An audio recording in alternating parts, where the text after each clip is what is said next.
Aujourd'hui, sans plus tarder, nous allons entrer dans notre sujet de ce soir.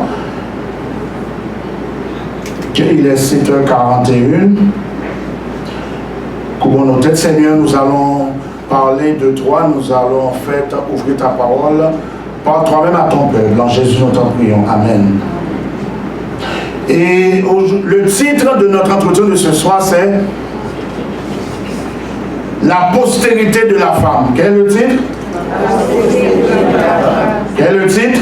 La postérité de la femme. C'est notre entretien de ce soir. La postérité de la femme.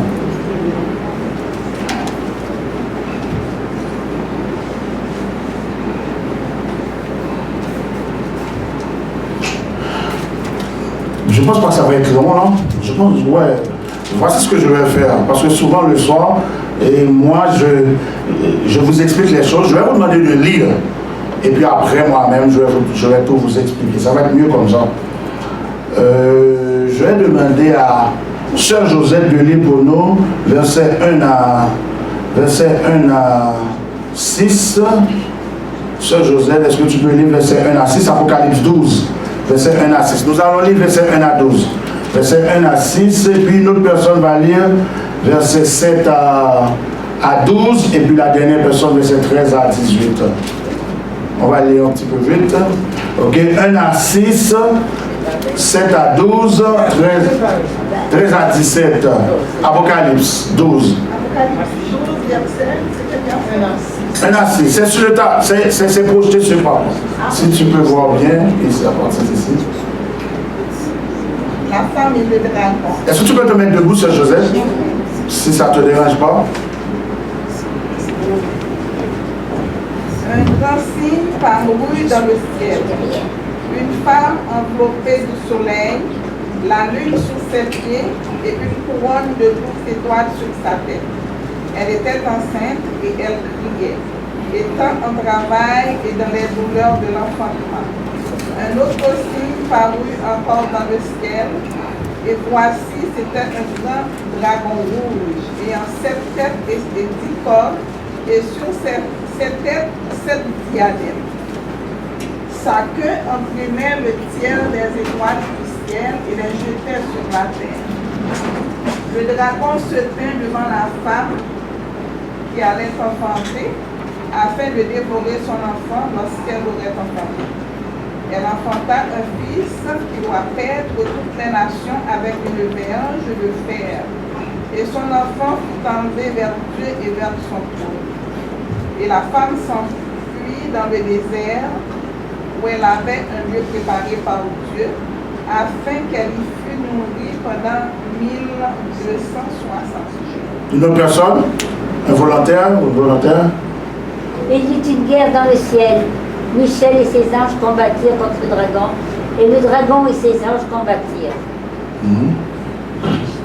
Oh, c'est 7 à 12. 7 à 12. Ok. Bon, une autre personne peut continuer, c'est correct. Mais ils ne furent pas les plus forts, et leur place ne fut plus trouvée dans le ciel. Et il fut précipité le grand dragon, le serpent ancien, appelé le diable et Satan, celui qui séduit toute la terre. Il fut précipité sur la terre, et ses anges furent précipités avec lui. Et j'entendis dans le ciel une voix forte qui disait: maintenant le salut est arrivé, et la puissance et le règne de notre Dieu et l'autorité de son Christ. Car il a été précipité l'accusateur de nos frères, celui qui les accusait devant notre Dieu jour et nuit. Ils l'ont vaincu à cause du sang de l'agneau et à cause de la parole de leur témoignage. Et ils n'ont pas aimé leur vie jusqu'à craindre la mort. Quelqu'un d'autre? C'est pourquoi réjouissez-vous cieux et vous qui habitez dans les cieux. Malheur à la terre et à la mer, car le diable est descendu vers vous. animé d'une grande colère, sachant qu'il a peu de temps. Quand le dragon vit qu'il avait été précipité sur la terre, il poursuivit la femme qui avait enfanté l'enfant mâle. Et les 2 ailes du grand aigle furent données à la femme, afin qu'elle s'envolât au désert, vers son lieu où elle est mourie 1 temps, des temps et la moitié d'un temps, loin de la face du serpent. Et de sa bouche, le serpent lança de l'eau contre le fleuve derrière la femme, afin de l'entraîner par le fleuve. Et la terre secourut la femme, et la terre ouvrit sa bouche et et la terre secourut la femme, et la terre ouvrit sa bouche et engloutit le fleuve que le dragon avait lancé de sa bouche. Et le dragon fut irrité contre la femme, et il s'en alla faire la guerre au reste de sa postérité, à ceux qui gardent les commandements de Dieu et qui ont le témoignage de Jésus. Et il se tient sur le sable de la mer. Amen. Amen. Merci. Merci beaucoup. Le texte nous commence comme suivant. Un grand signe parut dans le ciel. Une femme était enveloppée de quoi? Une femme était enveloppée du soleil.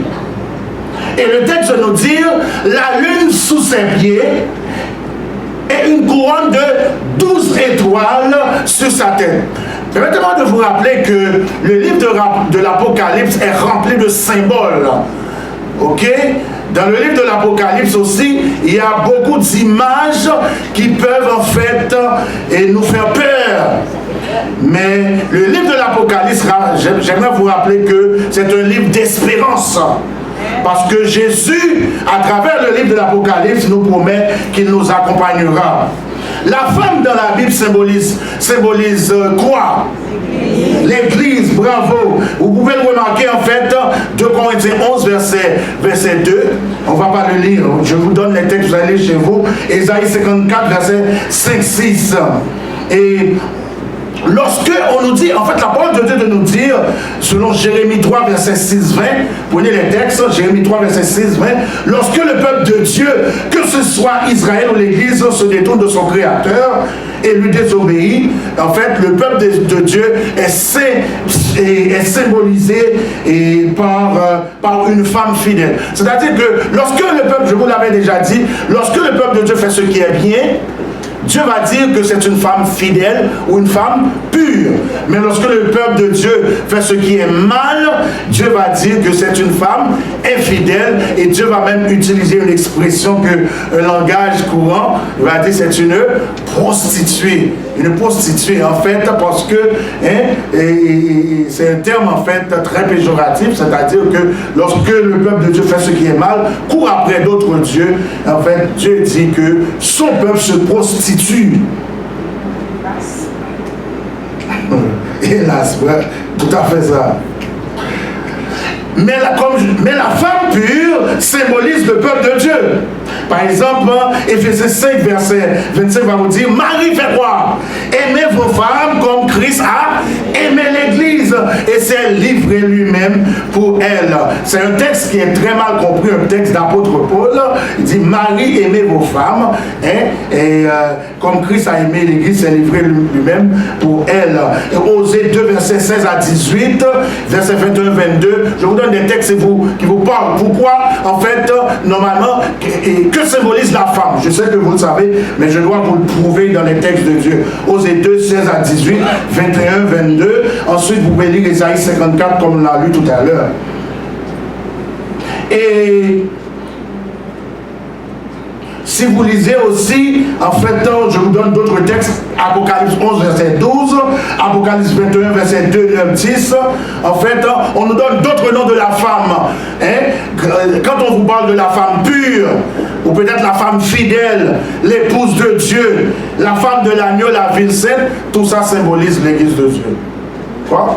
Qu'est-ce que je dis? La femme pure, l'épouse de Dieu. On n'a pas eu de question hier soir, hier soir. Je ne comprends pas pourquoi. Mais en tout cas, et on a beaucoup de questions qu'on pourrait poser, parce qu'il y a des Bibles à gagner, je crois, hein, frère Jackson. Tout ça, c'est des questions d'examen. Hein? En fait, il y a plusieurs noms.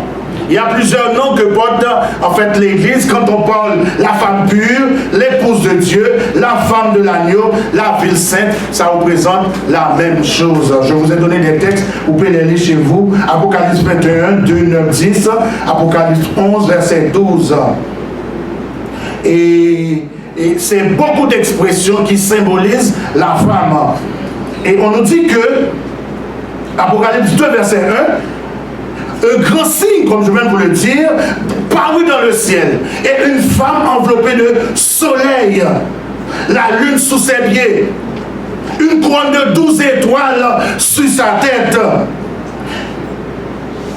Bien-aimés dans le Seigneur, Dieu est en train de nous dire que l'Église qui symbolise, l'Église qui représente, qui est son épouse, l'Église qui est sa femme, ou peut-être sa fiancée, est enveloppée du soleil. Le soleil qui est un brillant habit, en fait, c'est un brillant habit qui illustre la justice parfaite du Christ. En d'autres mots, la femme pure, la femme qui marche avec Dieu, la femme qui fait ce qui est bien, est enveloppée de la justice de Dieu. C'est pourquoi vous voyez que dans Apocalypse 12, verset 1er, la femme est enveloppée du soleil. Le soleil qui représente la justice. Parce que quand il fait soleil, hein, vous êtes contents, hein, vous êtes joyeux. Des fois, je sais qu'il y en a beaucoup d'entre vous, vous allez dans le sud, vous allez en Haïti, en fait, parce que des fois, quoi, en hiver, il fait très froid. Hein? En hiver, il fait 3 fois. J'ai toujours l'été dans mon cœur. N'est-ce pas, hein? En été, il fait beau, et c'est un beau soleil, vous comprenez? Dieu utilise l'image du soleil et pour dire que lorsque nous sommes enveloppés de sa grâce, lorsque nous sommes enveloppés de sa gloire, il utilise le soleil comme image pour dire que lorsque nous sommes restés attachés à lui, nous sommes enveloppés de sa justice. Bien-aimés dans le Seigneur, et la parole de Dieu utilise souvent le soleil pour non seulement symboliser la justice de Dieu, mais aussi pour symboliser le salut par la grâce. Vous me suivez jusqu'ici? Donc, le soleil ici, une femme se tient enveloppée du soleil qui symbolise non seulement la justice de Dieu, mais la grâce de Dieu. Vous pouvez voir ça dans Malachie 4, verset 2, Matthieu 13, verset 43, Psaume 84, verset 12. On nous dit ensuite, et la couronne, il y a une couronne de 12 étoiles, en fait de 12 étoiles sur sa tête. La couronne de 12 étoiles est aussi un vêtement de la fiancée de Dieu. Le nombre de 12 ans, vous comprenez, est très significatif. Pourquoi? Parce que quoi? On parle de 12 apôtres. On parle de 12 quoi? Tribus d'Israël. En fait, lorsqu'on parle de 12, nous allons peut-être voir ça. Et lorsqu'on parlait de 144 000, les 144 000, les 144 000, souvent les gens me posent des questions. Souvent des gens vont dire, Pasteur Debel, est-ce que 54 000, une fois quelqu'un m'a rencontré, m'a dit, Pasteur Debel, est-ce que 54 000, est-ce que c'est symbolique ou littéral? Est-ce que c'est symbolique ou littéral? Mais je verrai ça avec vous. Et 54 000, beaucoup en fait de gens à l'extérieur, peut-être nos confrères dans d'autres organisations, ils disent effectivement que 54 000 c'est littéral. Ça veut dire 54 000 personnes seront sauvées. Actuellement, juste seulement les adventistes, nous sommes près de 20 000. 20 millions. Vous comprenez? Donc au moins ça ne tient pas la route, sans compter tant d'autres religions, tant d'autres chrétiens qui existent, parce que le christianisme, la religion du christianisme, on est plus de quoi? Peut-être 2 millions actuellement. C'est la religion qui a plus de membres. actuellement. Il y a beaucoup de religions dans le monde, mais le christianisme a beaucoup plus de gens. En tout cas, bref, et on ne veut pas rentrer trop dans les détails pour le moment. Le chiffre 12 symbolise quoi? Symbolise en fait la totalité, le peuple de Dieu. Tout comme lorsqu'on vous parle du chiffre 7, qui symbolise la plénitude, souvent Dieu va parler de 12 comme pour représenter la totalité. 12 qui signifie en fait et symbolise l'alliance entre Dieu et son peuple, comme nous l'avons, comme je viens de vous le dire. Enfin, le soleil, la lune et les étoiles évoquent le songe de Joseph. Vous connaissez l'histoire de Joseph. Vous pouvez lire dans Genèse 37, 9, 10. En fait, quand il a eu, on dit que Joseph eut encore un songe et voici le soleil, la lune et 11 étoiles se prosternaient devant lui. Et il le raconta à son père, à ses frères. Son père le réprimanda et lui dit: que signifie ce songe que tu as eu? Faut-il que nous venions, moi, ta mère et tes frères, nous prosterner en terre devant toi? Donc, Dieu utilise beaucoup de symboles, il utilise des images, en fait, pour pouvoir faire passer sa parole. Et lorsque vous lisez, en fait, comme je vous l'avais dit dernièrement, le livre de l'Apocalypse, ou tout au moins Daniel, si on prend Daniel et Apocalypse, juste l'Apocalypse seulement, si on prend l'Apocalypse seulement, sans compter Daniel, sans compter en fait le sanctuaire, si on devrait, on pourrait même passer 365 soirées ici ensemble, on n'allait pas pouvoir tout épuiser. Il y a tellement de stocks, il y a tellement d'histoires qui sont attachées, il y a plein de choses, mais on n'en finirait pas. Donc il y a beaucoup de symboles, Dieu utilise beaucoup de symboles, ou peut-être beaucoup d'images pour pouvoir faire passer en fait son message. Par exemple, dans Daniel 2, et Dieu va utiliser une statue. Dans Daniel 7, il va utiliser des dragons et il va utiliser des animaux. Comprenez? Par exemple, pour parler de Satan, il utilise quel mot? Dragon. Et on nous dit ici, en fait, Apocalypse 2:12, elle était enceinte et elle criait, étant au travail dans les douleurs de l'enfantement. La femme pure est dans les douleurs de l'enfantement, on nous dit. Le texte nous dit. Jésus illustra l'image du travail douloureux de la femme enceinte pour illustrer les difficultés et les difficiles heures qu'allaient connaître ses disciples alors qu'il donnerait sa vie sur la croix pour notre salut. En fait, ici dans le texte, on a parlé de la femme. On a parlé en fait dans les douleurs, la femme, verset 2, elle était enceinte et elle criait, étant en travail dans les douleurs de l'enfantement. Comme je vous dis, la femme représente l'Église. Et Jésus nous explique. Après sa montée au ciel, après son ascension, en fait, son peuple, qui représente la postérité de la femme, son peuple allait subir toutes sortes de persécutions. La suite de la prophétie, ok?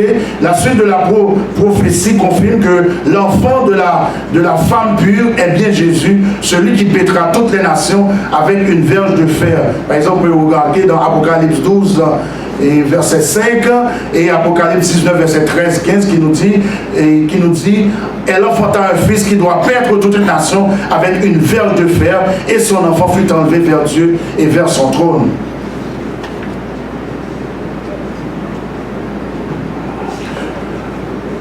Apocalypse 12 verset 4 nous dit le dragon se tint devant la femme qui allait enfanter afin de dévorer son enfant lorsqu'elle aura enfanté. Bien-aimés dans le Seigneur, sachant très bien que le succès du ministère de Jésus ici-bas signifiait sa perte, Satan savait que s'il laissait Jésus en fait se donner pour nous sur la croix comme on l'a vu hier soir, donc ça allait mettre fin. Ça allait mettre fin à son plan de destruction. Parce que le rôle de Satan, pourquoi? Et permettez-moi de faire une petite révision rapidement. On l'a vu ici, on l'a vu hier soir. Et le jugement traverse toute la Bible. Il y a 3 grands événements dans la Bible. Et il y a la création, la rédemption, bravo, et la restauration. Est-ce qu'il y a deux événements qui ont déjà eu lieu et la restauration n'a pas encore eu lieu? Les 2 premiers événements, comme je l'ai dit hier soir, il y a pendant la création, le jugement, qui a subi le jugement? Satan, et à la rédemption, qui a subi le jugement? Jésus à notre place. Et pour la phase de la restauration, normalement, nous devrions faire face. Tous les gens, nous devrions faire face, en fait, et nous devrions faire un choix. On choisit le jugement de la création ou le jugement de la rédemption. Et au jugement de la création, qu'est-ce qui s'est passé? Dieu a dit quoi? Il dit, si t'écrasant, la femme va t'écraser la tête et toi tu vas lui baisser le talon. Qu'est-ce qui s'est passé? C'est que Dieu a dit, Satan, où es-tu? J'ai créé tout parfait et tu viens de tout chambarder. En anglais, on dit, Satan, you mess up everything. Tu as tout chambardé, tu as utilisé la femme pour tout détruire. Et il dit que je vais utiliser cette même femme pour pouvoir t'écraser la tête. Et on l'a vu. Et dès la création, Dieu a prononcé un jugement sur le serpent. Dieu a prononcé un jugement sur le serpent, ou tout au moins sur la femme, et sur Satan ou le dragon. Et quoi? Il a dit que, quand il a dit ça, c'est Jésus qui devait venir pour lui casser la tête. Et il a prononcé le verdict. Le verdict de Satan a été prononcé quand? Vous ne me suivez pas? Dans ce jugement, il y a 3 phases. L'instruction du jugement qui a eu lieu au jardin d'Éden. Ensuite, Dieu a jugé Satan. Lorsque Dieu a jugé Satan, et le verdict a été prononcé à la mort de Jésus, et maintenant il reste l'exécution qui aura lieu après les 1000 ans. Ok? Et maintenant, nous autres, notre instruction du jugement, je profite de m'arrêter parce que ça doit être clair, parce qu'il faut comprendre ça, parce que c'est la fin du monde, nous devons nous préparer pour la rencontre de l'époux. Nous devons bien comprendre les choses. Le jugement de la planète Terre, des êtres humains, des hommes, ça a commencé quand? En 1844, d'après une prophétie de Daniel 8 qui a dit que 2300 soirs et matin, le sanctuaire sera purifié. En 1844, Jésus est passé du lieu saint au lieu très saint. Ok. Maintenant, c'est quand notre verdict sera prononcé, nous autres? Puisque notre jugement a commencé en 1844, notre verdict sera prononcé quand? Au retour de Jésus, qui l'a dit? Bravo. Au retour de Jésus, notre verdict sera prononcé. Et nous autres, et ensuite, l'exécution sera prononcée quand? L'exécution sera prononcée quand? Toujours après le millénium. Vous avez compris? Vous savez, c'est ça, il faut bien comprendre ça. Et maintenant, plus que l'instruction, parce que, pourquoi? Nous autres, notre rôle actuellement, mon rôle actuellement, c'est de vous avertir. Normalement, tout le message, je vous parle des prophéties, toutes ces choses, c'est juste pour vous situer, c'est vous avertir. Dieu vous envoie des signes pour vous préparer. Vous comprenez? C'est vous préparer afin que votre nom soit inscrit dans son livre de vie. Mais normalement, notre rôle, c'est d'avertir le jugement. C'est ça que je suis venu faire. C'est de vous parler de ce jugement. Le jugement des êtres humains a commencé quand? En 1844. Le jugement de Satan avait commencé à la création. Lui, son verdict est déjà prononcé. Satan attend son exécution. Nous autres, notre exécution n'a pas encore eu lieu. Nous autres, notre verdict n'a pas encore eu lieu. Le verdict de Satan a eu lieu à la croix, à la mort de Jésus. Donc, Satan avait jusqu'à la mort de Jésus pour se repentir. Ok? Depuis l'Éden jusqu'à la mort de Jésus. Je devais se repentir. Même pendant la naissance de Jésus. Satan saute, oui. Au lieu d'aller ennuyer Hérode.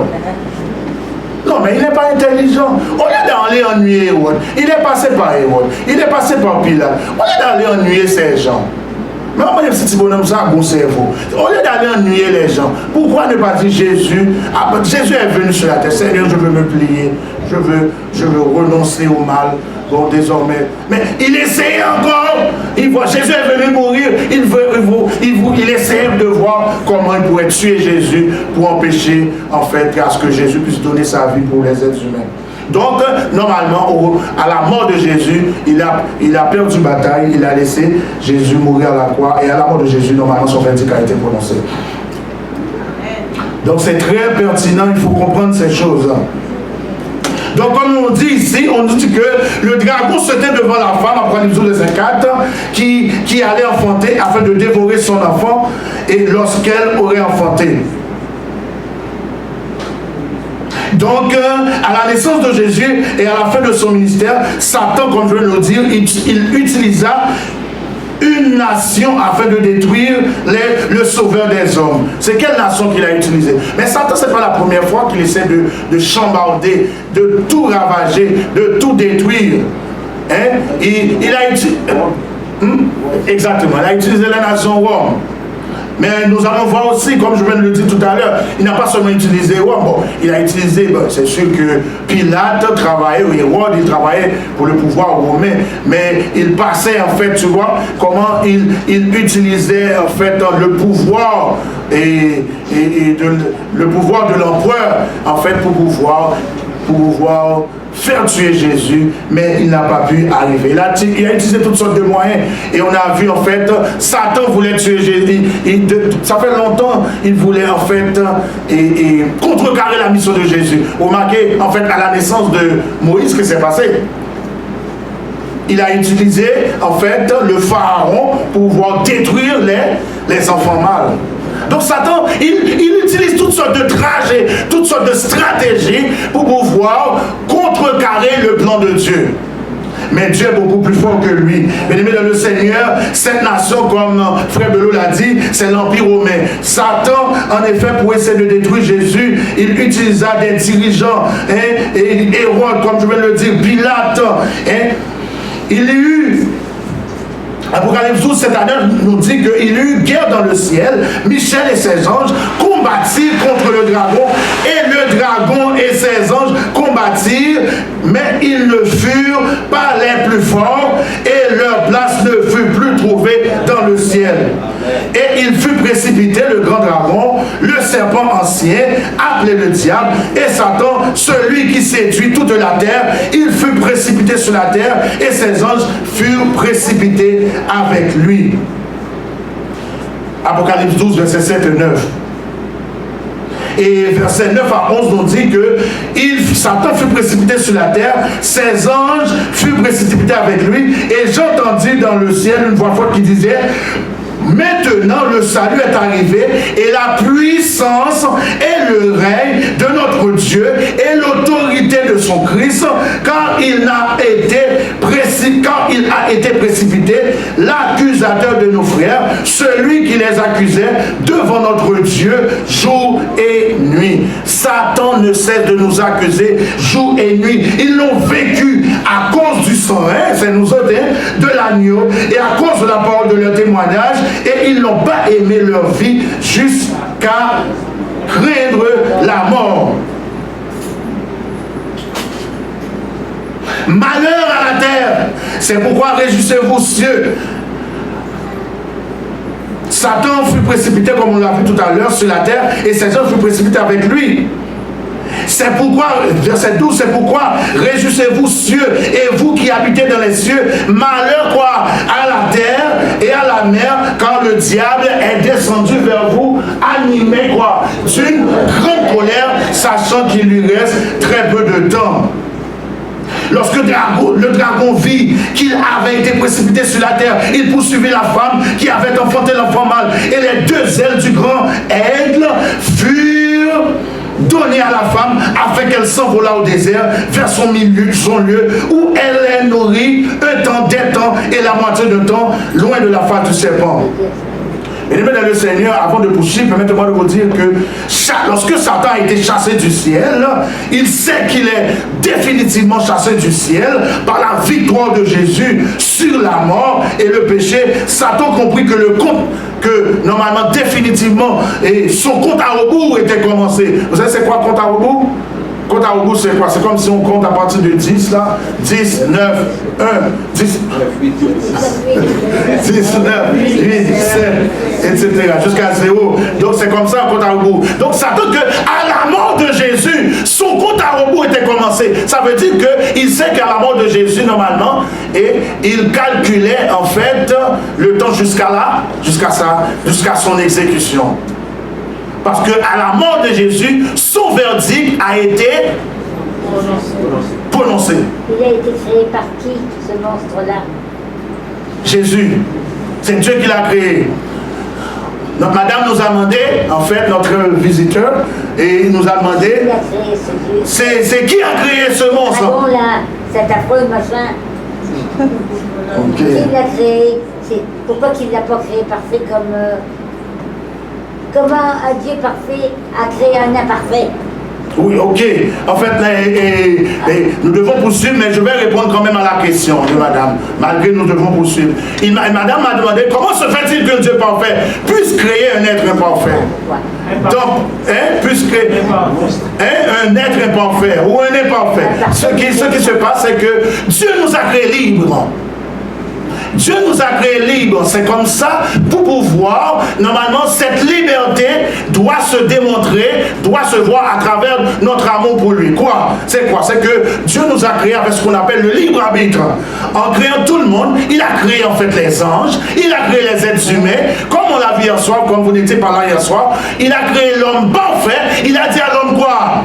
Prenons par exemple un exemple beaucoup plus proche de nous. Il a dit à l'homme, tu pourras manger de tous les arbres du jardin, mais quant à l'arbre de la connaissance du bien et du mal, le jour où tu en mangeras, tu mourras. Il y a quelqu'un qui m'avait posé une question comme ça, je peux vous le dire. Dernièrement, la personne m'a dit pasteur de Ben, Dieu a fait exprès. Pourquoi il a placé le fruit dans le jardin? Il a fait exprès. Parce que c'est Dieu même qui a occasionné leur chute. Parce que pourquoi il a mis ça?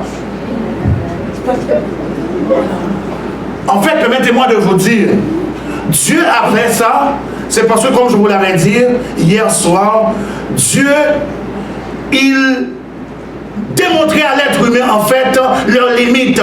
Lorsqu'il a créé l'être humain, ce qui définit l'être humain en fait c'est que l'être humain est fini. Lui il était fini. L'être humain a une certaine limite. L'être humain a des balises. L'être humain a une frontière. C'est que Dieu voulait donner une leçon à l'être humain, non seulement pour lui démontrer son amour, mais lui montrer aussi que ce qui caractérise l'être humain, en fait, c'est ce qu'on appelle, en fait, sa limite. L'être humain est limité. Je te dis que je te donne ça, tu as tout, mais tu n'as pas le droit, parce que ma liberté commence là où finit celle de l'autre. L'être humain doit apprendre qu'il est un être fini, il a des faiblesses, il a, en fait, il passe par des moments difficiles, etc. C'est ce qui définit l'être humain. Et ensuite, en donnant ce commandement, je suis entré dans une parenthèse là de dire, en donnant ce commandement, Dieu voulait montrer à l'être humain qu'il dépend de lui éternellement. Et nous on a vu, comme je vous l'avais dit dernièrement, que nous sommes comme un arbre. Et Dieu est comme un arbre, le tronc d'arbre, nous sommes comme des branches. Prenons un arbre dans la vraie vie, coupez la branche, qu'est-ce qui arrive? Je l'avais dit dernièrement, couper la branche. Et c'est ce qui s'est passé. Dieu, et je l'avais dit dernièrement, ne me demandez pas pourquoi, ça je ne sais pas. Quand vous serez au ciel, vous allez demander à Dieu pourquoi Dieu vous a créé pour être toujours attaché à lui. Ça, je ne peux pas répondre à cette question. C'est que Dieu nous a créé pour être toujours attaché à lui. Et lorsqu'on se détache de lui, on meurt. C'est comme une branche d'arbre. Tu coupes la branche meurt. Dès que tu coupes une branche du tronc, il meurt parce qu'il y a la sève qui circule dans le tronc et cette sève circule dans les branches aussi. Donc normalement c'est la même chose. Nous avons la vie éternelle qui circule en Dieu et en restant attaché à lui, la vie éternelle circule en nous aussi. Amen. Vous avez vu le lien? Amen. Donc ça veut dire que, vous comprenez, je reprends cette image, c'est que vous prenez un arbre, n'importe quel arbre, un manguier, n'importe quel arbre, vous coupez la branche, la branche doit mourir. C'est pourquoi le titre de notre, vous vous souvenez hier, c'était quoi? Le titre de notre entretien d'hier soir, c'était une greffe non méritée mais nécessaire. C'était quoi? Parce qu'on nous dit en botanique, ça existe vraiment. Si vous coupez une branche d'arbre, avant qu'elle meure, qu'est-ce que tu peux faire? Tu peux reprendre cet arbre, cette branche, tu peux la regreffer. Ça existe. Et qu'est-ce qu'a fait Jésus? Jésus est venu, il nous a regreffé. Il est mort pour nous à la croix. C'est grâce à Jésus nous sommes, et il nous a regreffé et au tronc d'arbre qui est le Père.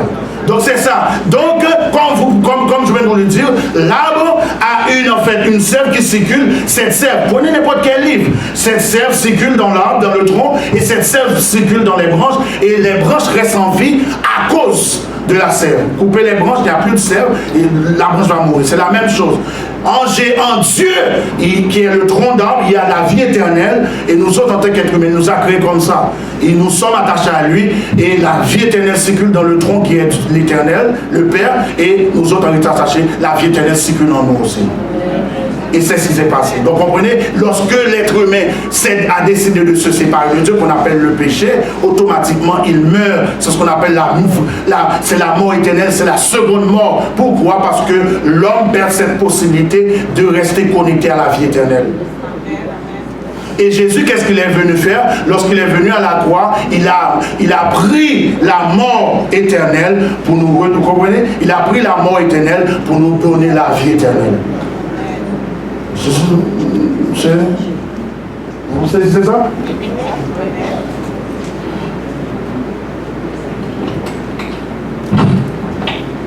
Je suis entré dans une petite profondeur, mais on n'avait pas le choix, parce qu'il faut comprendre. Donc, chassé du ciel, comme je vous l'avais dit tout à l'heure, en fait, il sait que Jésus s'est donné pour l'humanité. Et Satan, il lui reste qu'une chose à faire, c'est faire quoi? Hein? C'est faire quoi? Apocalypse 12, verset 12, ça dit quoi? Ça, non, oui, Satan a cette destruction, mais il fait quoi? Et on nous a dit, le diable est de verset 12, le diable est descendu vers vous, quoi? Hein? Animé d'une grande colère, sachez qu'il reste très peu de temps. Donc, son but actuellement, là, c'est de nous perdre tous. Le but de Satan, son objectif, c'est de perdre le plus grand nombre. Et comme nous l'avons vu dans comme nous l'avons vu dans les 7 lettres que nous avons étudiées dernièrement, Satan cherchait à faire périr la femme, et la femme pure. Vous vous souvenez? Satan cherchait à faire périr la femme pure pendant les 1260 ans. 1260 ans et 1260 ans, ça veut dire quoi? C'est que selon Ézéchiel 4, verset 6, un jour est égal à quoi? Une année. Un jour est égal à quoi? Une année. Donc quand on parle de 1260 jours, on va parler aussi, ou peut-être quand on parle de 3 ans et demi, 42 mois, ça veut dire la même chose. Donc si on prend en fait 3 ans et demi, peut-être on pourrait faire ça. Si vous parlez de 42 mois, il suffit de faire 42 multiplié par 30, ça va vous donner 1260 ans. Ok, c'est pendant 1260 années, ou peut-être si vous prenez 3 ans et demi. Daniel, Apocalypse, il parle de 42 mois, 3 ans et demi ou 1260 jours, ça veut dire la même chose. 42 mois, 3 ans et demi, 1260 jours, ça veut dire la même chose. 1260 jours, ça veut dire 1260 années. Pendant 1260 années, en fait, l'église, quelqu'un m'a appelé au téléphone aujourd'hui, m'a dit que j'ai pas précisé de quelle église, quand je parle l'église infidèle. L'église infidèle, c'est l'église catholique. Donc vous avez vu, en fait, c'est l'église apostate. Vous avez vu comment, en fait, l'église, qu'est-ce qui s'est passé avec Thyatire. Vous avez vu, Pergame, Thyatire, l'église commençait à se prostituer. En fait, l'église commençait à tomber dans l'apostasie sous les traits de Balaam et ensuite de Jézabel. On parle ici de l'église catholique, on parle du système papal. Je vais le reprendre. Nous avons le droit de critiquer l'église catholique. Nous avons le droit de critiquer une organisation. Parce que tout ce qui fait partie de l'histoire, on a le droit de critiquer. Mais nous n'avons pas le droit de viser. La Bible ne nous donne pas l'autorisation de viser qui que ce soit dans sa foi. On n'a pas le droit de pointer du doigt à quelqu'un, une personne. Mais on a le droit de critiquer un système. Donc moi-même, je fais partie de l'organisation adventiste. Je dois être prêt, je dois me sentir à l'aise pour qu'on puisse me critiquer mon organisation. Mais personne ne peut pas venir me critiquer moi-même personnellement. Ils peuvent critiquer mon organisation. Tout comme moi, on n'a pas le droit de critiquer quelqu'un. Donc, quand on parle ici de la femme infidèle, on parle de l'église catholique qui s'est prostituée. C'est ça, la prostitution, ça veut dire que l'église catholique est tombée de toutes sortes d'apostasie. À un certain moment, il persécutait. L'église catholique, vous comprenez, l'église catholique a tué plus de, le système papal a tué plus de 50 millions de gens.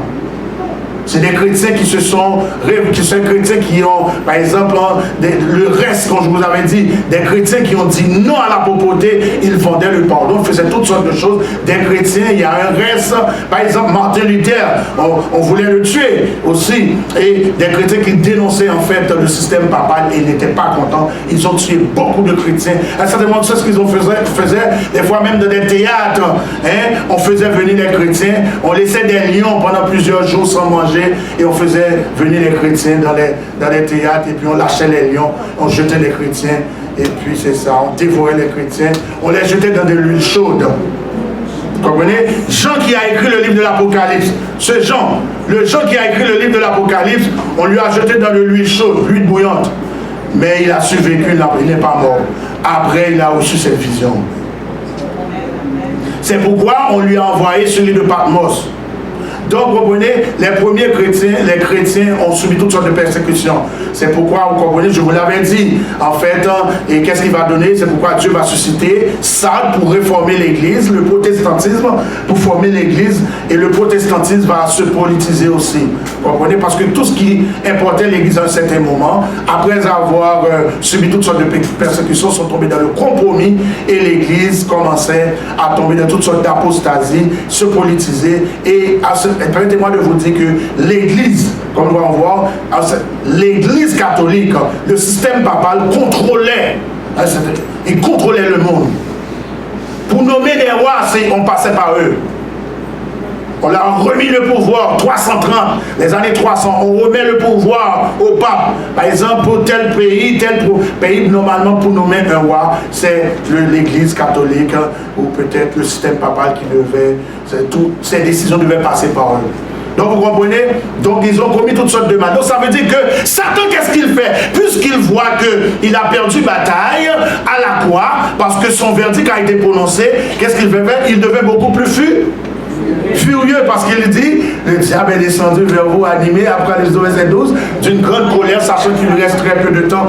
Satan a utilisé la femme. Vous remarquez comment Satan est rusé? Depuis la création du monde, il y a une lutte entre deux entités. C'est le mal et le bien. Dieu représente le bien, Satan représente le mal. À chaque fois que Dieu fait quelque chose, Satan l'utilise aussi. Regardez, Dieu a utilisé la femme. Dieu va dire quoi? La femme, c'est mon église. Mon église. La femme, oui, c'est ça. Donc non, je vais dire l'église. Dieu va dire l'église, c'est mon épouse. Hein?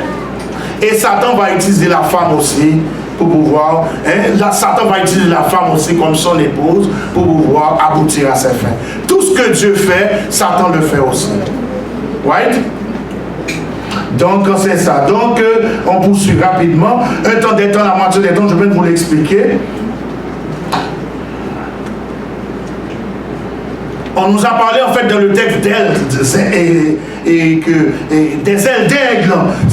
C'est que Satan poursuivait la femme pour le tuer, mais Jésus l'a porté sur des ailes d'aigle. Grâce aux ailes d'aigle que Dieu lui a données, la femme put traverser le désert avec courage, malgré les dures persécutions qu'elle a subies. Le désert où s'enfuit la femme pendant les 1260 années, je ne vous ai pas donné l'année, c'est 538 à 1798. Pendant quelle année? Le pape a exercé son pouvoir, on va dire le système papal. Le système papal, catholique romain, ils ont exercé leur pouvoir de 538 à 1718. Ils ont tué, vous savez que ce que les scientifiques ont dit? Ils ont dit que le système catholique, le système papal, la Rome papale, le système papal a tué beaucoup plus de gens qu'Hitler. Pas justement qu'Hitler. On a dit que depuis la fondation, on a dit que depuis la nuit des temps, l'Église a tué beaucoup plus de gens que n'importe quelle autre organisation.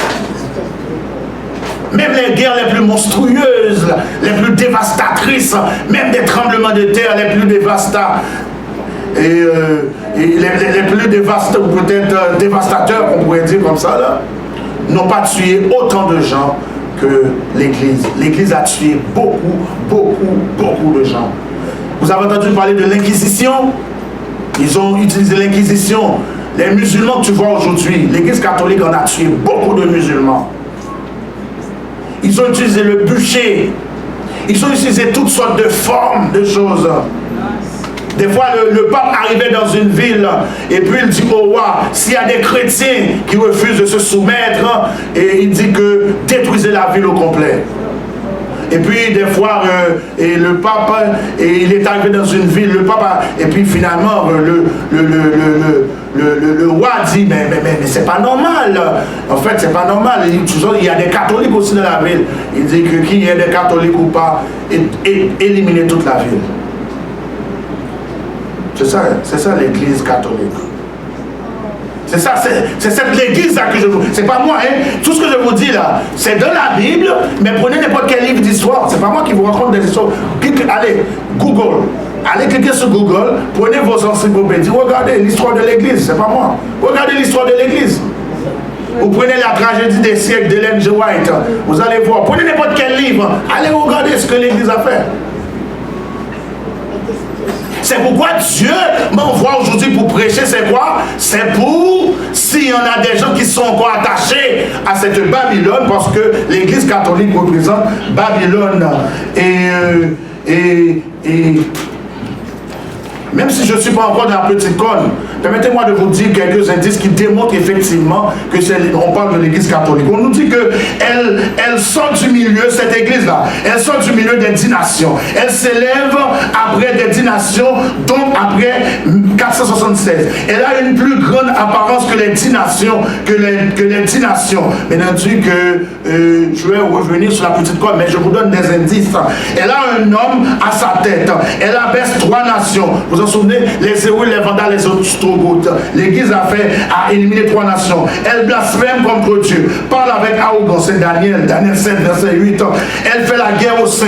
C'est ça, hein? L'église catholique a chassé les saints. Fait la guerre aux saints. Daniel 7. Elle espère changer les temps et la loi. En fait, ils ont changé les 10 commandements et changé. Elle règne pendant 1260 ans. Hein, de 538 à 1798. L'église catholique, je vous dis là, son identité est intimement liée au nom de Rome. Elle s'élève jusqu'à Jésus, chef de l'armée céleste, s'attaquant à son sacrifice perpétuel. Elle jette avec succès la vérité par terre. Elle est impudente, artificieuse, agit par la ruse. Tout ça c'est dans le livre de Daniel, ou peut-être Apocalypse chapitre 13. Elle est impudente, artificieuse, et sa puissance provient d'une source extérieure. Daniel 8 verset 24. Elle détruit le peuple des saints, comme on l'a dit tout à l'heure. Elle a de l'arrogance dans le cœur. Daniel 8 25. Elle accomplit d'incroyables ravages, détruisant les puissants, faisant périr les innocents. Son règne finira soudainement sans effort d'aucune main. Normalement, l'église catholique, comme je dis là, a régné de 538, quand je dis a régné, là, son pouvoir l'a mené de 538, rappelez-vous ça, de 538 à 1798. Allez chercher dans le fouet dans les livres. Vous allez voir.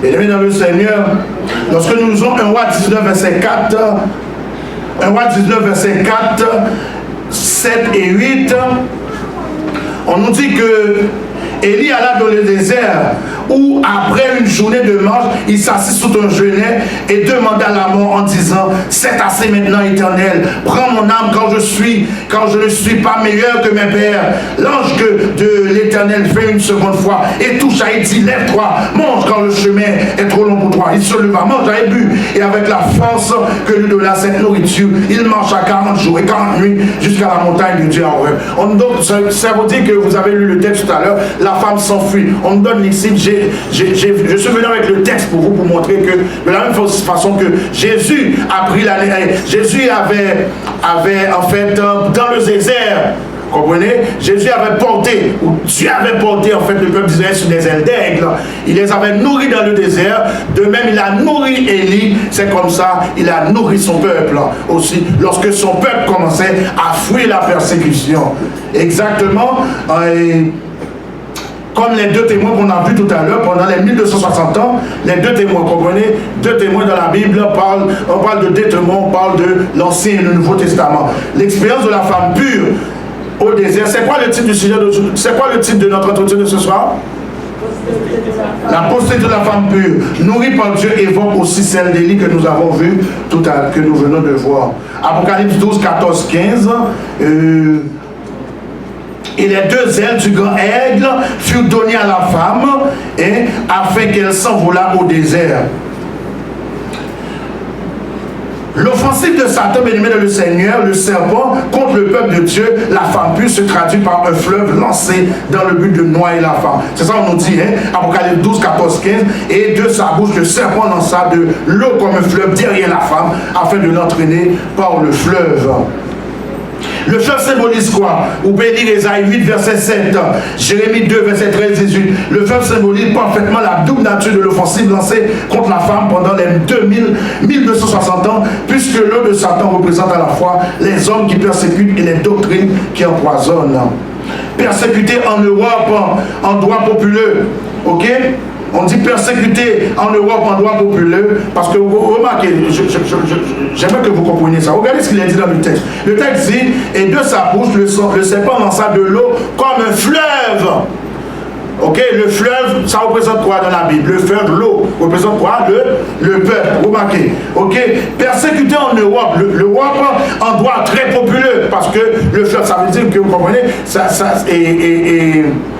comme je viens de vous le dire, l'eau dans la Bible représente en fait le peuple nation. Persécuté en Europe, en droit très populaire par le fleuve, la femme fut secourue par la terre. Endroit, c'est soit un endroit peu populaire à l'époque qu'on appelle le Nouveau Monde. Est-ce que vous me suivez jusqu'ici? Peut-être vous. Vous vous souvenez, je vous avais parlé dernièrement? Le peuple quittait quoi? Quittait l'Europe et s'enfuyait. Et on a un homme qu'on appelle Christophe Colomb, 1492, qui avait découvert l'Amérique. Et le peuple est venu ici. En effet, alors que les 1260 ans s'achevaient, l'Amérique offrit aux chrétiens une terre d'asile où régnait la liberté religieuse. On a dit que le dragon poursuit la femme. On dit que la femme s'enfuit dans le désert. Le désert ici représente quoi? Parce que la femme quittait l'Europe, qui représente parce que on dit le fleuve, qui représente un endroit populaire. La persécution était féroce et la femme est venue vers la terre. Regardez, 12, 15. Et la femme, et la terre secourt la femme. La terre ici représente les États-Unis.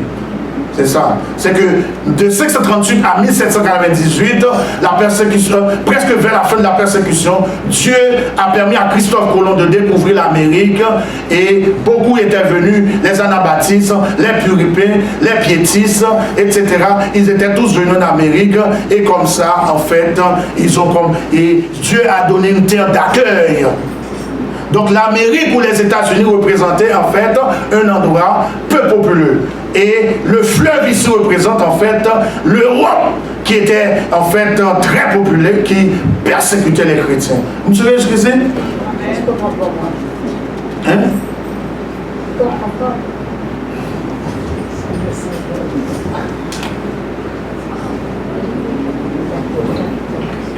Quand Jésus a fait ses églises, je vais faire un petit résumé.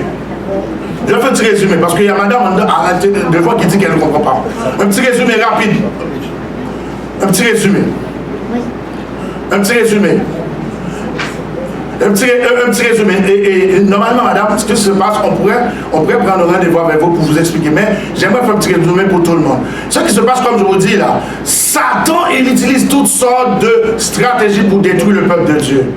Lorsqu'à la mort de Jésus, il a perdu bataille. Maintenant, il utilise l'Église, il utilise le pouvoir romain, il utilise tout pour pouvoir détruire le peuple de Dieu. Et il a donné son pouvoir, comme on l'a vu, il a donné son pouvoir en fait à l'Église. Le dragon, il a donné son pouvoir à l'Église et l'Église catholique qui s'est apostasiée. L'Église catholique a fait quoi? L'Église catholique a fait beaucoup de ravages dans le monde. Et maintenant la persécution était tellement féroce que le peuple de Dieu, les chrétiens, le reste, parce que l'Église s'est apostasiée, mais il y avait un reste qui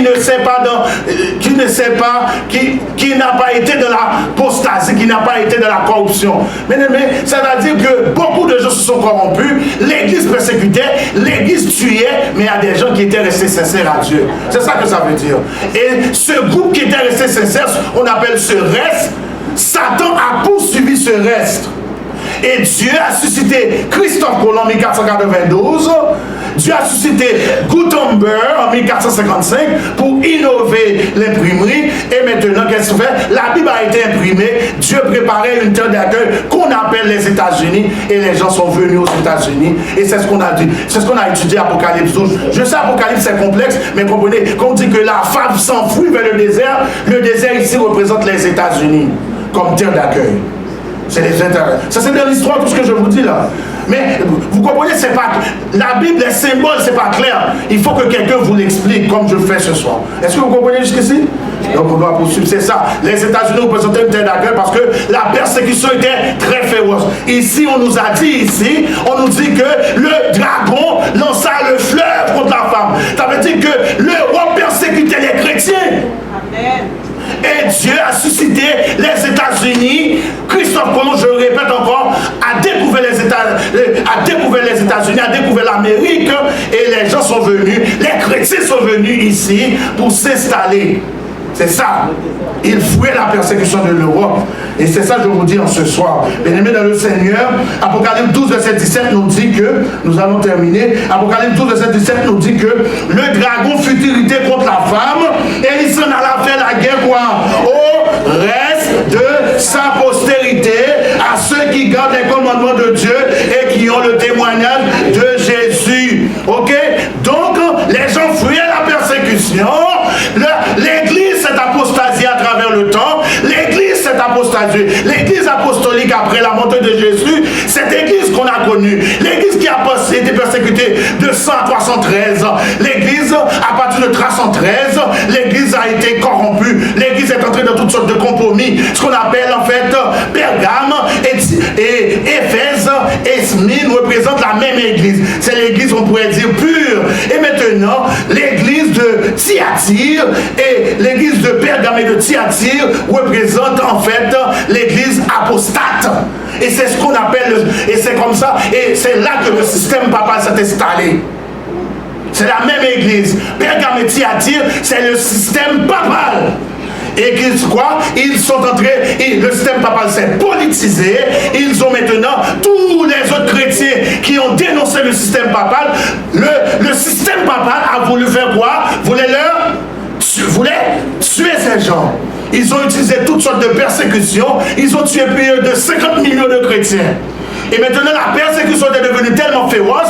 Apocalypse 12 nous dit que Jésus avait prophétisé. Il avait dit qu'il y aurait un homme, même si ce n'est pas dans la Bible, mais quand même, nous avons appris qu'à travers les histoires, Dieu va susciter un homme au nom de Christophe Colomb pour découvrir l'Amérique. Et Jésus va dire que la femme va s'enfuir. La femme ici dont on parle ici, c'est la femme pure, le reste qui est resté fidèle. Et la femme s'enfuit, la femme a quitté l'Europe. Ça veut dire l'Église a quitté l'Europe, ce reste qui a été fidèle à partir de Philadelphie, parce que Sade aussi s'est prostitué, Sade aussi c'est le protestantisme, mais le protestantisme s'est politisé. Dieu a suscité Philadelphie et pour réformer Sade, et maintenant on a persécuté Philadelphie, et Philadelphie quoi? Est venue en Amérique. C'est ça le message de ce soir. Et ensuite, c'est ça, la femme, il a lancé toutes sortes de choses pour pouvoir tuer le dragon, pour pouvoir tuer la femme. Mais on nous dit que, et il continuait. Il va se lâcher, non? Il va lâcher même, non? Il continue, c'est Satan. Regarde. Malgré que Dieu va susciter les États-Unis pour pouvoir accueillir la femme, regarde ce qu'il dit, il fut irrité contre la femme et il s'en alla faire la guerre au reste de sa postérité. C'est pourquoi le message de ce soir, c'est la femme et ça, la femme et non, pas sorry, c'est la postérité de la femme. Et il s'en alla faire la guerre au reste de sa postérité à ceux qui gardent les commandements de Dieu et qui ont la foi de Jésus. Mesdames et le Seigneur, je sais que je vais finir, je sais que je dois finir, mais souffrez que je dise pour vous qui représente cette postérité. Hein? C'est qui garde les commandements de Jésus. On nous dit Apocalypse 12, verset 17, quoi? À ceux qui gardent les commandements de Dieu et qui ont la foi de Jésus. Permettez-moi de vous dire ça. Hein? On souffrait quelques secondes, je ne vais pas rester longtemps. Lorsque vous lisez Éphésiens 2, verset 20, on dit que vous avez été édifiés sur le fondement des apôtres. était prophète, Jésus-Christ lui-même étant la pierre angulaire. On dit que Jésus c'est la pierre angulaire. En Matthieu 16, verset 18, on nous dit que, et moi, Jésus dit, et moi je te dis que tu es pierre, et que sur cette pierre je bâtirai mon église. Voilà, c'est ça que je voulais dire tout à l'heure. C'est ça que je voulais dire. Je pourrais répondre à ta question après, oui, il n'y a pas de problème. Et sur cette pierre, je bâtirai mon église. 1 Corinthiens 3, verset 11, car personne ne peut poser un autre fondement que celui qui a été posé, à savoir Jésus-Christ. Jésus-Christ, bien-aimé dans le Seigneur, c'est la pierre angulaire. C'est pas Pierre qui représente notre pierre. Quand Jésus est qui représente l'église. Quand Jésus, c'est notre rocher, notre seul roc. Jésus est la tête. Colossiens 1er verset 18 nous dit que Jésus est la tête du corps de l'église. Christ est le corps et l'unique chef de l'église. Il en constitue la tête et ses membres constituent le corps. Tous appelés, il remplit différentes fonctions. Éphésiens 4, verset 4-5. Jean 10, verset 16. Vous pouvez lire ça chez vous. Il y a un seul corps, un seul esprit. Comme aussi vous avez été appelés à une seule espérance par votre vocation. Il y a un seul Seigneur, une seule foi, un seul baptême. Puisque sa doctrine repose entièrement sur la parole de Dieu, l'église de Dieu est vraiment la colonne et l'appui de la vérité. Nous trouvons ça dans 1 Timothée 3, verset 15 et Jean 17, verset 17. Et Apocalypse 12, verset 17 nous dit encore, le Satan, le dragon fut hérité contre la femme et il s'en alla faire la guerre. Au reste de sa postérité, à ceux quoi qui gardent les commandements de Dieu et qui ont la foi de Jésus. Bien-aimés dans le Seigneur, la Bible nous apprend qu'à la fin des temps, l'église de Dieu subsistera sous la forme de reste. À la fin des temps, l'église de Dieu subsistera sous la forme de reste. Ce qui nous amène au sujet central, de ce soir, de la notion de reste. La notion de reste se trouve à plusieurs endroits dans la parole de Dieu. Bien-aimés dans le Seigneur, vous pouvez lire Genèse 3, verset 14, 15, on dit que dès le début de la Bible, Dieu parle de la postérité de la femme. Genèse 3, verset 14, 15. Vous vous en souvenez, il dit, je mettrai une amitié entre toi et la femme, en ta postérité et sa postérité, celle-ci t'écrasera la tête et tu lui baisseras le talon. Et à plusieurs reprises, la guerre que livra Satan, la postérité de la femme, fut si sévère qu'elle ne laissa que reste une minorité de croyants demeurant fidèles à Dieu et à ses commandements. Qu'est-ce que cela veut dire? Vous pouvez lire ça dans Romains 9, verset 27. On dit que Ésaïe de son côté s'écrit au sujet d'Israël, quand le nombre des fils d'Israël serait comme le sable de la mer, un reste seulement sera sauvé. Un reste sera seulement. La Bible et Romains 9, verset nous parle d'un reste. La Bible un peu partout nous parle d'un reste. On reste. Un reste quoi? C'est que lorsque la persécution s'établit, lorsque le dragon nous menace, il y a toujours un reste qui reste. Vous me saisissez? Parce que beaucoup ont toujours tendance, lorsque les choses deviennent difficiles, beaucoup ils ont tendance à abandonner ou à s'apostasier, mais il y a toujours un reste qui reste fidèle. Bravo, je suis fier de vous. Il y a eu un reste de la postérité au jour de Noé aussi. Au jour de Noé, est-ce qu'on n'a pas parlé de reste? On a parlé de reste. Au jour de Moïse, il n'y avait pas un reste. Au jour d'Élie, il n'y avait pas un reste. Vous pouvez lire ces choses, 1 Pierre 3, verset 20, Nombre 14, 29, 30. Vous pouvez lire ça chez vous. Et ensuite, vous pouvez, Romains 11, 2 à 4. Le reste désigne aussi ceux qui ont survécu aux assauts de l'ennemi. Le reste désigne quoi? Ceux qui ont survécu aux assauts de l'ennemi. Vous pouvez lire ça, je ne vais pas tout lire. Ésaïe 11, verset 16. Ézéchiel 6, verset 8. Ésaïe 37, verset 31-32. Jérémie 50, verset 8. Et je peux lire Ésaïe 11, verset 16, il dit, et il aura une route pour le reste de son peuple qui sera échappé de la Syrie, comme il y en a eu une pour Israël le jour où il sortit du pays d'Égypte. Bien-aimés dans le Seigneur, il y a toujours un reste. Ok? Depuis que Dieu a créé ce monde, il y a toujours un reste. Dieu compte toujours sur un reste. Jérémie 50, 18 à 20. Voici, je châtierai le roi de Babylone de son pays, comme j'ai châtié en fait le roi d'Assyrie. Je ramènerai Israël dans sa demeure et je pardonnerai au reste que j'aurai. Je pardonnerai quoi? Au reste que j'aurai laissé. Et Jérémie 50, verset 18 à 20. Apocalypse 12, encore bien-aimé de le Seigneur 6, 17. Et la femme s'enfuit dans le désert où elle avait un lieu préparé par Dieu afin qu'elle y fût nourrie pendant 1260 jours. Hein? Et le dragon fut irrité contre la femme, il s'en alla faire la guerre au reste de sa postérité, à ceux quoi qui gardent les commandements de Dieu et qui ont quoi?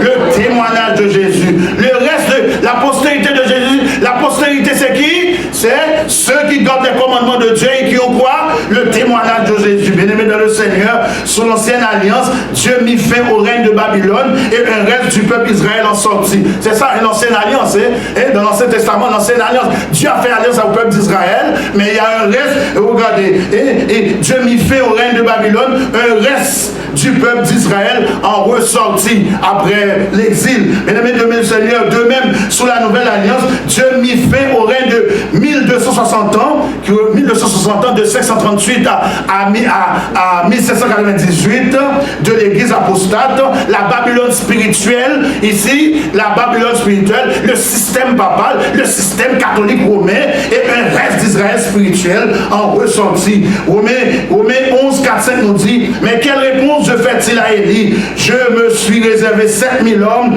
qui n'ont point fléchi le genou devant Baal. Il y a toujours des hommes qui ne vont pas fléchir le genou devant Baal. De même aussi dans le temps présent, il y a un reste selon l'élection de la grâce. Actuellement, est-ce qu'il y a un reste? Oui, il y a un reste.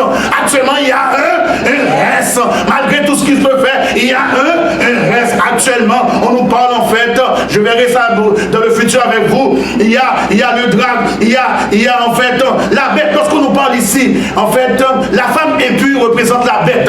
Je vais voir avec vous, dans le futur avec vous. La femme impure représente la bête. Le système papal, c'est la femme impure, ça représente la bête, ça représente la petite corne de Daniel aussi. Vous comprenez? Donc, on nous parle aussi de l'image de la bête.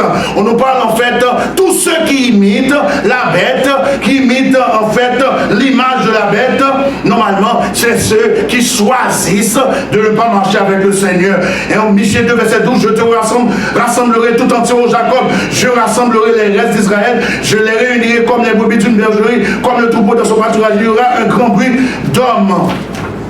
Le reste ne signifie pas nécessairement très peu de nombre. Quand on parle de reste, ça ne veut pas dire que c'est très peu de nombre. Hein? Et Matthieu 7, 13, 14, entrez par la porte étroite, car large est la porte, spacieux est le chemin qui mène à la perdition, et il y en a beaucoup qui rentrent par là. Mais étroite est la porte, resserrez le chemin qui mène à la vie, et il y en a peu qui les trouvent. Bien-aimés dans le Seigneur, c'est difficile de faire partie de ce reste parce que les gens aiment le plaisir. Ce reste, c'est celui qui reste fidèle à l'époux, cette église du reste. Mais quand le Fils de l'homme, Luc 18, verset 8, quand le Fils de l'homme viendra, trouvera-t-il la foi sur la terre?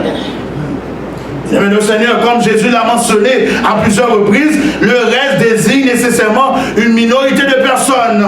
Ésaïe 41, verset 14 nous dit, ne crains rien, vermisseau de Jacob, faible reste d'Israël, je viens à ton secours, dit l'Éternel, et le Saint d'Israël est ton sauveur. Confronté à la majorité en rejeté le Dieu, le reste a heureusement toujours trouvé force et réconfort auprès de Dieu, afin de pouvoir tout de même accomplir la mission qui lui est confiée. Bien-aimés dans le Seigneur, en ce soir, Dieu vous dit, et j'aimerais vous dire, Dieu est une constante source d'aide et de réconfort pour le reste.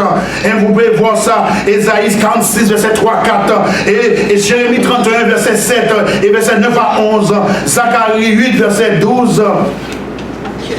La mission du reste est de faire quoi? La mission du reste est de faire quoi? On a dit là tout à l'heure. La mission du reste, ceux qui gardent les commandements de Dieu et qui ont le témoignage de Jésus. La mission du reste est d'annoncer l'évangile dans le monde entier. Bien-aimés dans le Seigneur, vous pouvez lire ça dans Sophonie 3, verset 12, 13.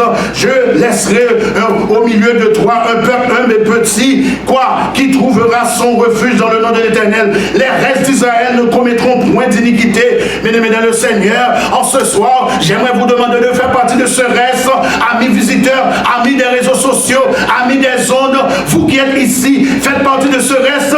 Et Sophonie 3, verset 12, 13 nous dit, je laisserai au milieu de toi un peuple humble et petit qui trouvera son refuge dans le nom de l'Éternel. Les restes d'Israël ne commettront point d'iniquité, ils ne diront point de mensonges, et il ne se trouvera pas dans leur bouche une langue trompeuse.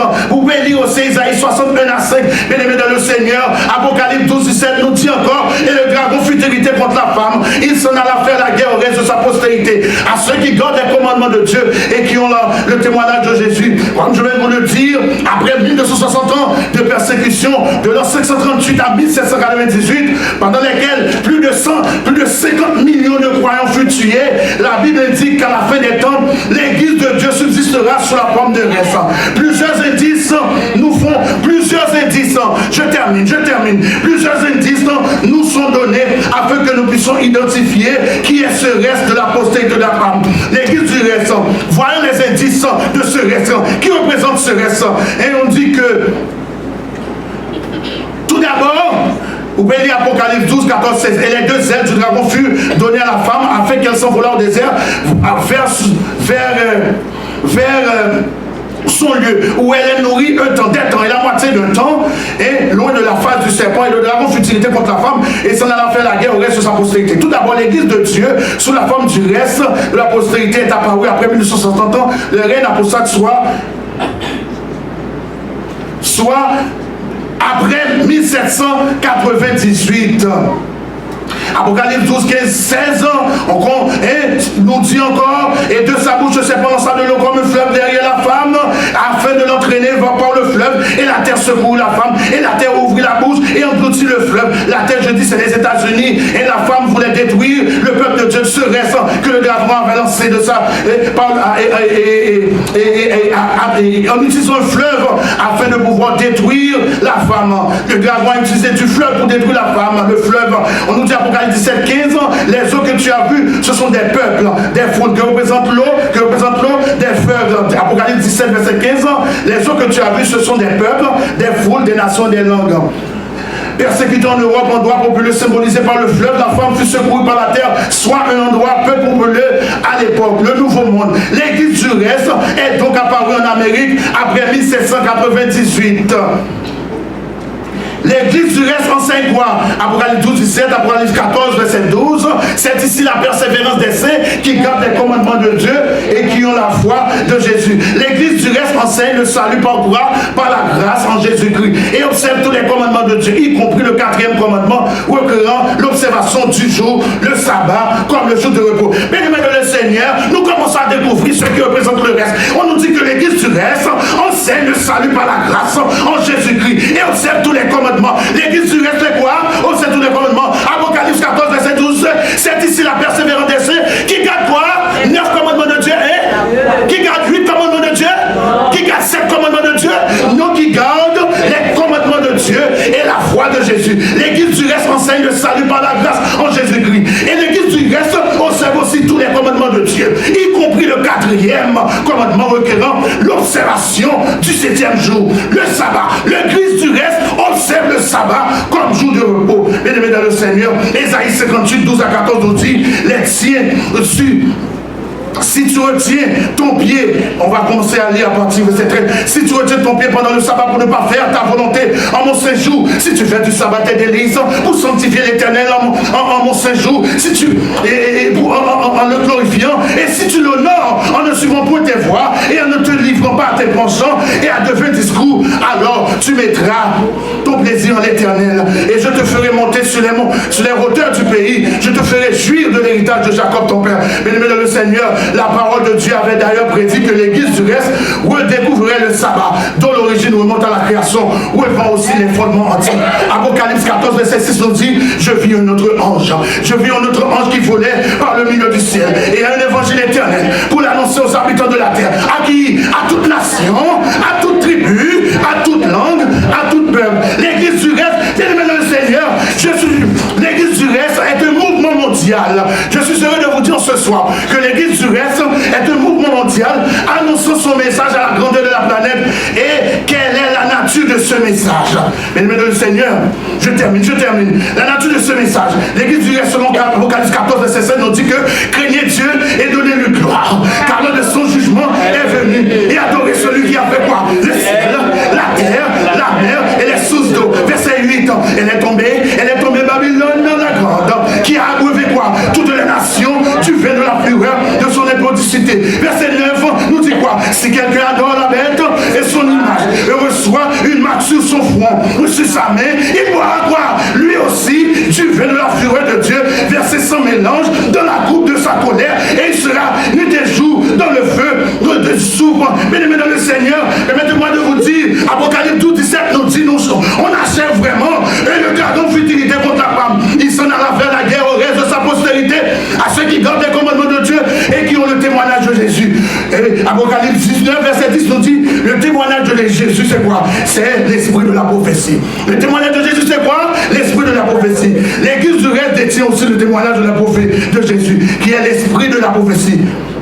Mais dans le Seigneur, voici donc les 7 indices permettant d'identifier l'église du reste.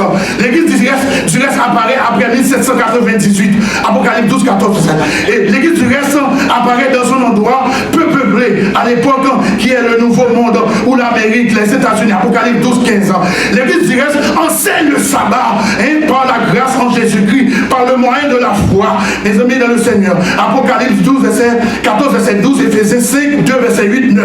L'église du reste observe tous les commandements de Dieu, y compris le 4e, et requérant l'observation du samedi. Apocalypse 12, verset 17. Apocalypse 14, verset 12.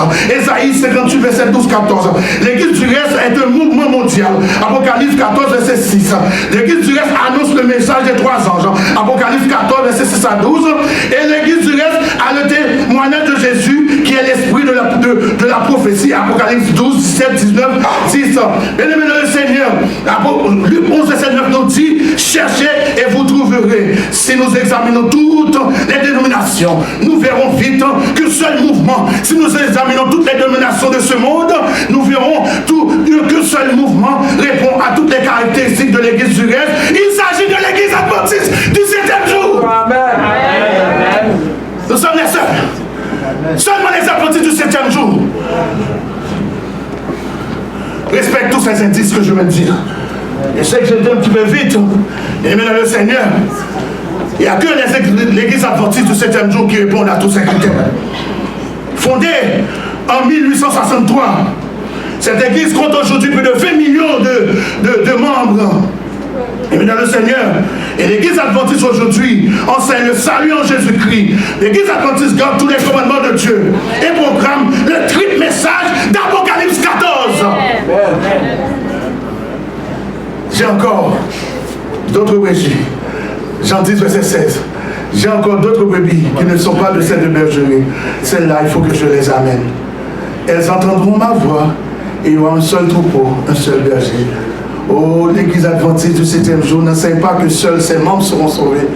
L'église adventiste n'enseigne pas seulement que ses membres seront sauvés. L'église adventiste enseigne plutôt qu'il y a des croyants sincères dans toutes les dénominations.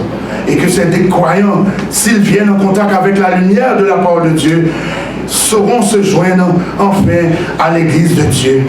Oh, bien-aimé dans le Seigneur, si tel est ton désir, de te joindre à ce grand mouvement, il n'y a que l'église adventiste actuellement qui répond à tous les critères.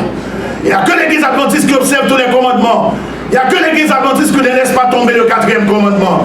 Si tel est ton désir de te joindre à ce grand mouvement, aujourd'hui l'église adventiste constitue ce mouvement de réveil. L'église adventiste constitue ce mouvement de réforme. L'église adventiste constitue ce grand mouvement prophétique. Il garde tous les commandements et le témoignage de Jésus qui est l'esprit de prophétie.